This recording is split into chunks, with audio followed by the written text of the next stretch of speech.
Sempre que um relâmpago cortava o céu lá fora, eu dava uma pancada forte no cano de esgoto para que o barulho se misturasse ao trovão e os guardas lá em cima não ouvissem nada. Aquele cano grosso era meu último caminho. Depois de tantos anos tentando, finalmente consegui quebrá-lo. De repente, a água suja explodiu para fora. O cheiro era impossível de descrever, mas eu não me importei. Entrei naquele cano imundo, avançando em direção à liberdade. O caminho era tomado pela podridão, mas eu cerrei os dentes e continuei. Eu estava tentando sair daquela prisão havia quase 20 anos. Assim que saí do esgoto, não perdi tempo. Corri em direção à floresta. Pouco depois, o dia amanheceu. Na prisão, a chamada começou. Quando fizeram a contagem, perceberam que o prisioneiro da cela número 245 tinha desaparecido. Furioso, ele correu até minha cela. Porém, ao chegar à porta, ficou paralisado. Não havia ninguém ali. Enquanto isso, o diretor da prisão trocava os sapatos quando, de repente, o alarme disparou. Ele soube na hora que algo muito errado tinha acontecido e correu para o bloco de celas. Gritava, perguntando como era possível eu ter desaparecido se na noite anterior eu estava presente na contagem. Mandou chamarem Red imediatamente porque todos sabiam que nós dois estávamos sempre juntos. Ele tinha certeza de que eu teria contado algo a Red antes de fugir. Quando disseram que Red não sabia de nada, o diretor ficou ainda mais enfurecido. Algo assim nunca tinha acontecido na história da prisão. Tomado pela raiva, ele atirou uma pedra contra um pôster na parede.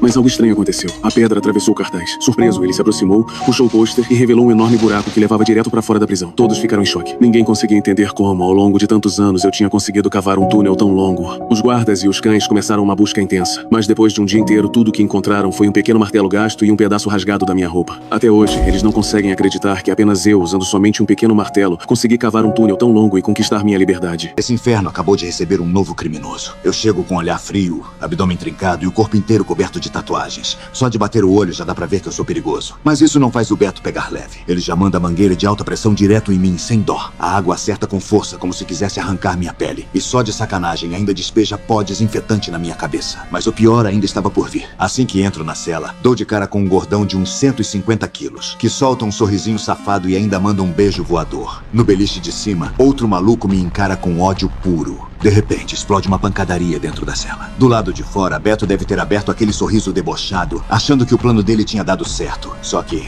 quando ele volta pra conferir, os dois detentos que ele colocou pra me aterrorizar estão estirados no chão, nocauteados. Eu fico de pé, intacto, e encaro Beto de volta. Desafiador. Até os guardas parecem desconfortáveis com a energia que eu carrego. Mas essa prisão não é comum. Aqui só entram criminosos de altíssimo nível, brutamontes casca grossa, um pior que o outro. No dia seguinte eu vou ao refeitório pela primeira vez. Mal me sento, um careca com cara de poucos amigos se aproxima e, sem dizer nada, cospe um escarro nojento no meu prato. Eu respiro fundo, não reajo. Mas então um outro detento de moicano chega por trás e provoca. Então quer dizer que você matou por causa da sua mulher? Foi atrás dela e resolveu? Só de ouvir isso, eu sou jogado de volta aquela noite. Eu tinha acabado de chegar em casa e encontrei minha esposa desacordada. Quando fui pedir ajuda, um homem de preto surgiu do nada e me apagou. Quando acordei, ela estava morta. E a arma do crime estava na minha mão. Prisão perpétua por assassinato. Ouviram isso? O cara matou uma mulher. As provocações continuam. Risadas, deboche. E o que a gente faz com um cara que mata a mulher? Eu perco a paciência. Agarro o prato e parto pra cima. A briga explode no refeitório. Troco socos, derrubo um, acerto o outro. Mas no meio da confusão, sou pego de surpresa e levo uma porrada forte. Antes que aquilo vire massacre, os guardas finalmente resolvem intervir. A treta termina ali. Mas o problema só está começando. Um dos guardas me avisa que eu acabei de comprar uma guerra. O cara que eu enfrentei é o líder da gangue dos carecas na prisão. Sou levado até o escritório da diretora. Luana, ela é a chefona daquele lugar. Eu já me preparo para mais punição, mas ela tem outra coisa em mente. Antes de ser preso, eu era piloto de corrida profissional. E ela quer que eu participe do campeonato clandestino que acontece dentro da prisão. Mas não é qualquer corrida. É uma corrida mortal. Explosões, metralhadoras, vale tudo. O evento é transmitido para milhões de espectadores que pagam caro para assistir. Enche os cofres da prisão. O melhor piloto, conhecido como Fantasma, morreu recentemente em um acidente. Como ele sempre usava máscara, ninguém sabe quem realmente era. Luana quer que eu assuma o lugar dele. Se eu vencer uma corrida, ganho minha liberdade. Qualquer um pode vestir a roupa, mas nem todo mundo pode pilotar. Eu odeio ser usado, mas preciso sair dali para descobrir a verdade sobre a morte da minha esposa. Então eu aceito. Sou levado até o galpão onde os carros são preparados. Lá conheço Wellington, meu treinador. E então vejo a máquina que vou pilotar. Um Ford Mustang armado até os dentes. Motor Voito de 850 cavalos. Sistema de turbo. Proteção reforçada como a de um tanque de guerra. O chassi inteiro coberto por aço blindado. Na traseira, um escudo de 15 centímetros de aço puro. E para o combate, o Mustang tem de tudo. Bombas de fumaça, lança-chamas e o destaque absoluto, 2 metralhadoras Gatling no capô, cuspindo 3.000 tiros por minuto. Wellington me encara sério. Essa corrida não é brincadeira. Meus adversários são assassinos profissionais no volante. O sino-americano Marquinhos 14 quilates não é só um gênio formado no ITA, o único da prisão. Ele já eliminou 7 rivais na pista. O ceifador foi condenado a 600 anos antes mesmo de entrar na corrida. Galo, o líder dos carecas, já soma 9 vitórias seguidas, exterminando adversários. Mas o mais perigoso é Jefferson, chefe da gangue dos negros. Piloto excepcional, QI altíssimo, Foi ele quem disparou o míssil que matou o antigo fantasma. As regras são simples. 3 rodadas. Nas 2 primeiras, o objetivo é eliminar o máximo de oponentes possível e sobreviver. Na terceira, vale pura velocidade. Quem cruzar a linha primeiro, vence. Enquanto observo alguns presos que trabalham na pista voltarem com rastreadores nos pulsos, algo me atinge como um choque. O homem que matou minha esposa fez um gesto de tiro antes de sair. E no pulso dele, havia um rastreador igual àquele. A ligação começa a fazer sentido. Chega o dia da corrida. Disfarçado como fantasma, saio da cela sob o olhar da prisão inteira. Sou escoltado até a pista. Quando retiro minhas algemas, minha nova identidade é ativada. Os motores começam a roncar. Um ônibus entra na pista e várias mulheres descem as copilotas, escolhidas para aumentar a audiência do espetáculo. Entre elas, uma morena de preto chama minha atenção. Camila, só por um cumprimento ela percebe que eu não sou o verdadeiro fantasma. Sem rodeios, tiro a máscara. Ela me encara intrigada. No centro de controle, Luana comanda tudo. Com um gesto, inicia a transmissão ao vivo para o mundo inteiro. Os portões se abrem. 9 carros alinham. Motores gritam. Luz verde. Eu piso fundo. E o inferno começa. Quem vai sobreviver a essa corrida? Minha namorada tinha uma vida muito estranha, porque todos os ex-namorados dela eram muito parecidos comigo. Mesmo assim, ela dizia que a família aprovava nosso relacionamento e sempre me convidava para jantar na casa deles. A casa da família ficava em uma área remota. Assim que saí do carro, os pais dela vieram me receber. O que mais me chamou a atenção foi o quanto eles pareciam animados demais comigo. Aquilo não parecia normal. A empregada sorria o tempo todo, de um jeito forçado, e o jardineiro tinha uma expressão vazia, como se não sentisse nada. Isso já me deixou desconfortável. No jantar,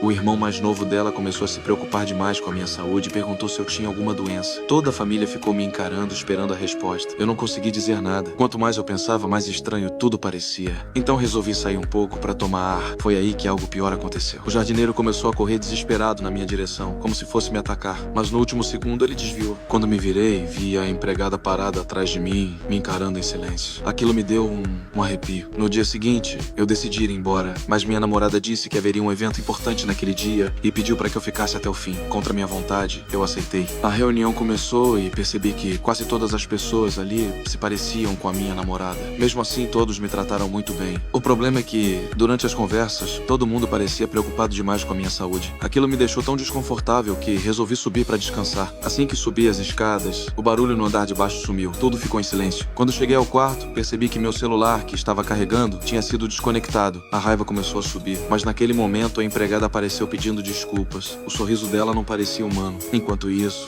sem que eu soubesse, as pessoas lá embaixo estavam fazendo um leilão. E o item que estava sendo leiloado era eu. Eu olhei pela janela sem pensar e o que vi me pegou de surpresa. O motorista da minha chefe estava bebendo escondido enquanto deveria estar trabalhando. Ela já estava a caminho do térreo. Eu não queria me envolver, mas meu senso de responsabilidade falou mais alto. Fui até ele e disse que não queria deixá-lo desconfortável, mas parecia que ele estava bebendo algo dentro de um saco de papel. Dei 2 opções. Ou ele mesmo contava que não podia dirigir, ou eu contaria. Ele hesitou, tentou agir normalmente, abriu a porta para ela, mas ao encontrar meu olhar cedeu. Disse que não estava se sentindo bem e pediu o dia de folga. Foi assim que eu acabei dirigindo. Levei-a em segurança e quando ela comentou que estava com fome, fui comprar café da manhã. Um gesto simples, mas sincero. Ela não sabia que eu já tinha sido presidente de uma empresa gráfica. Nem que eu não precisava daquele salário. Eu me candidatei porque queria me sentir útil outra vez. Estava aposentado havia anos. Meus filhos tinham suas próprias vidas. Desde que minha esposa morreu, o silêncio da casa ficou pesado demais. Viajei o mundo por 3 anos tentando preencher esse vazio. Não funcionou. Então, aos 70 anos, me candidatei como estagiário. No primeiro dia, enfrentei um pequeno constrangimento. Não conseguia nem ligar o laptop novo. Um colega me ajudou discretamente. Eu estava numa empresa de moda em crescimento acelerado, liderada por Jules, uma fundadora intensa, detalhista, presente em tudo. Da logística à embalagem, ela supervisionava pessoalmente. Tinha fama de exigente. Quando souberam que eu seria assistente dela, sentiram pena de mim. Eu não. Cheguei pontualmente e pronto para trabalhar. Mas ela explicou que o programa de estagiários seniores era mais simbólico do que prático. Não havia trabalho real planejado para mim. Até sugeriu me transferir. Eu disse que não estava ali para ficar parado. Ela prometeu pensar em algo. Passei a ficar até tarde todos os dias. Ajudei onde pude. Compartilhei minha experiência com os mais jovens. Eu não estava ali para ocupar espaço, eu me importava. Um dia, ela me deu minha primeira tarefa. Levar as roupas dela à lavanderia. Fiz aquilo com seriedade. Eu não sabia que naquele mesmo dia, investidores estavam pressionando para trazer um novo CEO. Para ela, aquilo parecia perder o controle da própria criação. Enquanto a conversa acontecia, entrei na sala apenas para pegar a sacola de roupas. Não fiz perguntas. Mais tarde, quando me perguntaram o que tinha ouvido, respondi que nada. ouvidos ruins. Eu sabia quando falar e quando me calar. Passei a enxergá-la além da postura firme. Havia cansaço ali, vulnerabilidade. Decidi ajudar do meu jeito. Havia uma mesa no escritório sempre desorganizada, algo que a irritava. No dia seguinte cheguei às 7 e deixei tudo impecável. Ela me elogiou na frente da equipe. Aos poucos ganhei o respeito de todos, mas as coisas mudaram. Certo dia fui buscá-la em casa, toquei a campainha e voltei ao carro. O marido dela abriu a porta e insistiu para que eu entrasse para um café. Entrei, conheci a filha deles. Quando Jules me viu lá dentro, ficou visivelmente desconfortável. Ela prezava pela privacidade. No caminho para o trabalho, pediu ao RH minha realocação. Eu não sabia, eu apenas a admirava. Sua dedicação, sua paixão pelos detalhes. Uma noite, ela ficou até tarde. Quando percebeu que eu ainda estava lá, trouxe comida e sentou comigo. Foi nossa primeira conversa verdadeira. Contei que trabalhei 40 anos em uma gráfica. Ela então percebeu que a empresa dela funcionava exatamente no prédio onde eu passei minha vida profissional. Para mim, aquilo era mais que um estágio. Era voltar para casa. Naquela noite, algo mudou. No dia seguinte, ao entrar no carro, ela encontrou outro motorista. Lembrou que tinha pedido minha transferência. O arrependimento foi imediato. O novo motorista quase causou um acidente. Ela precisou dirigir sozinha. Assim que chegou ao escritório, foi me procurar para me trazer de volta. Mas eu não estava lá. Ela procurou em todos os departamentos até descobrir algo que mudaria tudo. Eu estava prestes a morrer de sede. Estava preso dentro daquele carro já fazia 3 dias e 3 noites. A única água disponível era o meu próprio xixi, guardado desde o primeiro dia. Mas só de sentir o cheiro azedo eu não conseguia engolir. De repente, a tela do carro ligou e a voz do dono apareceu. Era um velhinho aparentemente simpático, mas que tinha trancado o carro de propósito para punir ladrões como eu. Ele disse que se eu revelasse meu número de identidade para checar se eu era um criminoso reincidente, talvez me liberasse. Eu recusei. Ficou claro que eu não era nenhum iniciante no crime. No segundo seguinte, o velho ligou o ar-condicionado remotamente. O carro tinha sido modificado e o ar chegava a 10 graus negativos. Eu coloquei tudo o que tinha para me aquecer, mas continuei mantendo a pose de que não tinha medo. Eu não sabia que o carro estava cheio de câmeras mostrando ao velho cada detalhe, como se eu fosse um animal encurralado. Depois de 10 horas congelando, faminto e exausto, perdi a paciência. Peguei a arma que estava na mochila e tentei atirar na janela, mas o vidro reforçado devolveu o tiro e a bala atravessou a minha própria perna. Agora eu estava ferrado. Se eu não saísse dali logo, ia morrer. Uma mulher passou perto do carro e eu gritei por socorro, mas ela só retocou o batom usando o vidro como espelho. O velho tinha transformado a janela em um espelho de mão única. Ninguém podia ver nem ouvir nada lá dentro. Sem outra saída, tirei o cordão do meu moletom e amarrei a perna para tentar estancar o sangramento. Implorei ao velho dizendo que me entregaria para a polícia e finalmente dei meu nome e meu número de identidade. Achei que isso ia salvar minha vida, mas o velho simplesmente desligou. Desmaiei, achando que ia morrer ali mesmo. Quando acordei, percebi que alguém tinha tirado a bala e enfaixado minha ferida. O velho tinha entrado no carro, mas por que não me soltou? Antes que eu entendesse, ele ligou de novo e disse que tinha checado meus dados. Descobriu que eu já tinha sido preso 3 vezes. Ladrão profissional, e por isso eu receberia uma punição exemplar. O carro ligou sozinho e arrancou com tudo. Eu não fazia ideia de que o velho podia controlar o veículo à distância. Ele acelerou até 120 por hora, cortando o trânsito como se estivesse dirigindo ali dentro. Depois de alguns minutos, o carro entrou num prédio de estacionamento. Eu lembrei que no topo era tudo aberto e na hora entendi o que ia acontecer. O carro subiu até o último andar e avançou direto em direção à grade de proteção. Acelerou tudo e parou milímetros antes de despencar. Eu desmaiei de novo. No dia seguinte, o velho me acordou com um alarme. Disse que não queria me matar porque a morte era fácil demais. Viver sofrendo, esse era o castigo real. Olhei em volta e percebi que estávamos perto da escola da minha filha. O velho disse o nome dela e meu coração afundou. Era horário de saída, ela estava indo para casa sem saber de nada. O velho começou a perseguir minha filha com o carro, deixando claro que queria me forçar a assistir minha própria filha ser atropelada. Eu implorei, chorei, prometi servir aquele velho para sempre, mas o carro só acelerava.